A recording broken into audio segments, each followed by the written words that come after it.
When was the last time you were playing something and it just makes you go, that's a good game? Like, I'm talking everything comes together. The gameplay, the story, the art direction, the music, all of the details, everything. UI as we know it today can be quite complicated. I hate seeing these new games and their menus bringing nothing but misery. Like, what are you supposed to get from all of this? But when we look at the type of games that have it all come together, it just clicks. They're easy to understand, they show what's needed, and perhaps coolest of all, fit into the game nicely, especially with its art style and direction. I want to talk about a perfect example of great UI, Metroid Prime. Even when I was playing this on the GameCube when I was like 8, I just got it. If a stupid 8-year-old can navigate around the game menus and understand the HUD without issue, then that's an achievement. Nikki Jakey actually made a video about UI a few years ago, and that video is awesome. Please go watch that, I'll link it down below. The point is, you shouldn't have to notice a good UI, it's just natural. You only really notice the bad ones. So let's break it down. There's plenty of important aspects with game UI that make it enjoyable.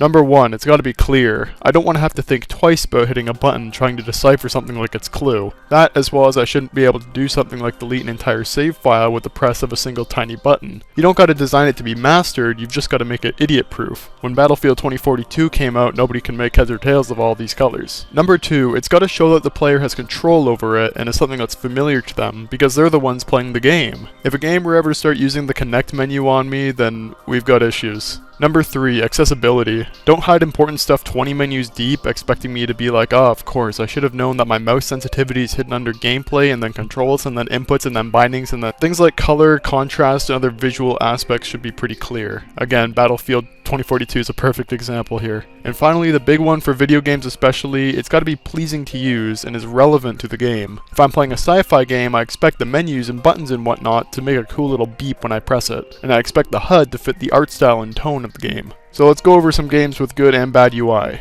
The good. Dead Space. This game merges the gameplay really well with its menus. Your character is living in this world, and taking inventory is something that's done without pausing the game, which is really cool for a survival horror. There's no need for a health bar as well because your back has the health bar. Hearthstone. A card game is going to be complex, but look at Hearthstone.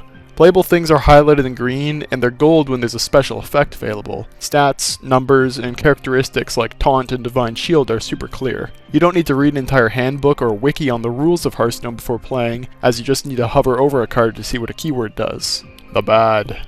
Smash 4. Nikki Jakey talked about this one in his video, and there's all these panels. Everything is hidden behind these panels and menus. And why are these all different shapes? You've got to guess where a down input is going to send you. And sort of on that note, I want to talk a bit about the sort of Netflix style of UI that things like FORTNITE or Call of Duty use. The fact that everything is on these single squares, it makes it hard to navigate, and I really don't like that so much of the UI is dedicated to the picture part of it, and not what it actually is. Alright, let's get to the title of the video. Metroid Prime is a good example of a game that really knows itself. Being the first FPS in the Metroid series, Retro Studios had to do something totally new for the series, but it's still Metroid at the end of the day. An atmospheric and action-packed sci-fi game that can still give feelings of isolation. Metroid style really is something else, and I think they nailed it with this UI. Right when you boot up the game, you're met with this crazy font, crazy background, and insane music. There's so much that the game tells you just from you hitting the power button on the console. You start the game and you're sent through this weird menu, but look at how it's laid out. It's nice and clear, but it's also interesting.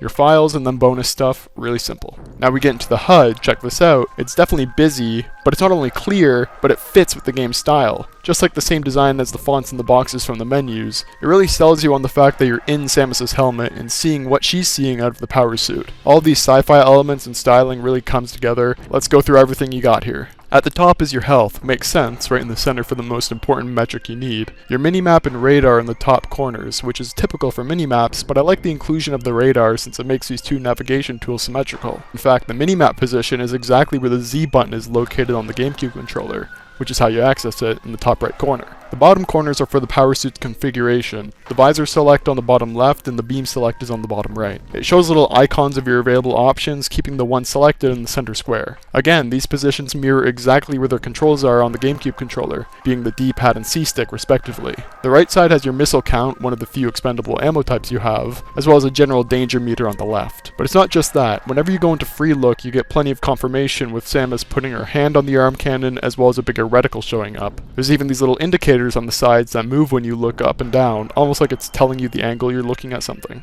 Enemies get highlighters with a faint circle, and when you lock on it becomes a full-size reticle, complete with a charge beam indicator. I like how the indicator spins around whenever you switch beam types. It's like the suit is reconfiguring its lock-on when you change the beam type.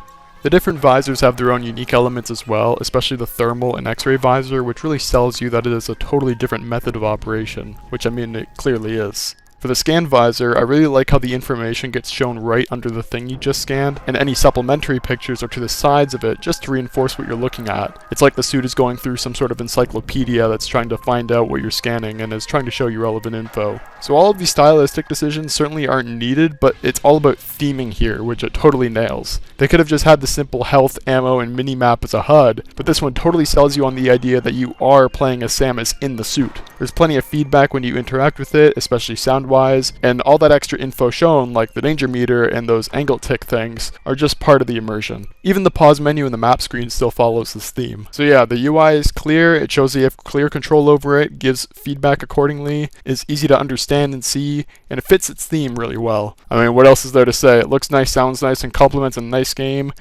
That's about it. Thanks for watching.